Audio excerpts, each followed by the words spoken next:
Hi everyone, I'm John Mills, co-chair of the litigation practice group at the healthcare law firm Nelson Hardiman in Los Angeles. This is part of a series of short videos that we're giving on easy to remember tips for healthcare providers to get paid by commercial health insurance companies. Today, we're talking about the importance of timely submitting appeals when commercial payers refuse to pay your claims. Let's get started. First things first, what is appealable? Whether you are entitled to appeal a payer decision can get murky depending on a variety of factors, including whether state law or federal law applies to the claim. Nonetheless, if the insurance payer has made a decision about your claim that you believe is incorrect or unfair, then the prudent thing to do is submit an appeal.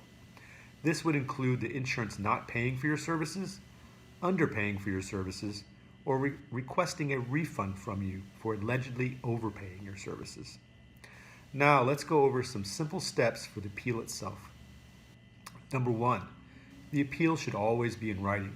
It's certainly fine to phone up the insurance company to get information about your claims, but make sure your actual appeal is in writing and is sent to the insurer's appeal unit. This is important to make sure the insurance company makes a formal written decision on your appeal. Number two, date your appeal. An appeal that is sent in after the deadline will be summarily denied.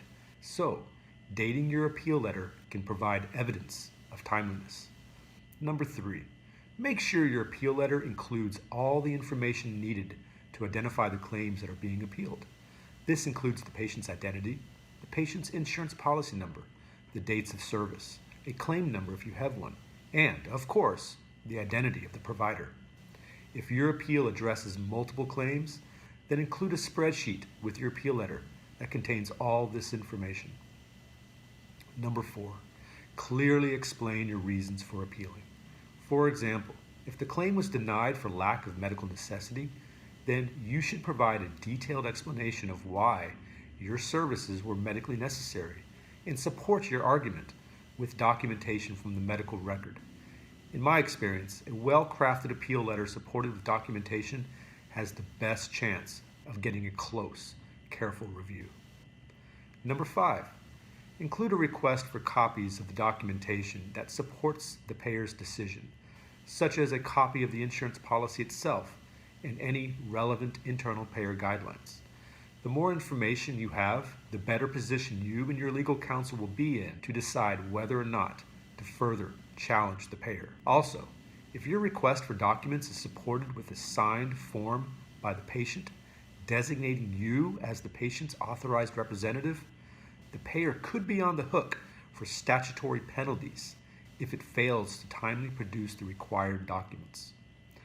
Requesting documents as part of your formal appeal also puts the payer on notice that it had better preserve those documents for potential future litigation. Number six, keep a copy of your appeal letter as well as proof that it was sent. The last thing I want to mention is that submitting timely appeals is a good idea not only because you might convince the insurer to change its mind, but also because sometimes you cannot pursue your case in court unless you show that you have completed the insurance company's appeal process. This is known as exhausting administrative remedies. Without getting into the details, let me just say that you won't need to worry about litigating this thorny issue if you and your biller have been diligent in making sure that written appeals are submitted on time. That's all for today. We hope you found this helpful.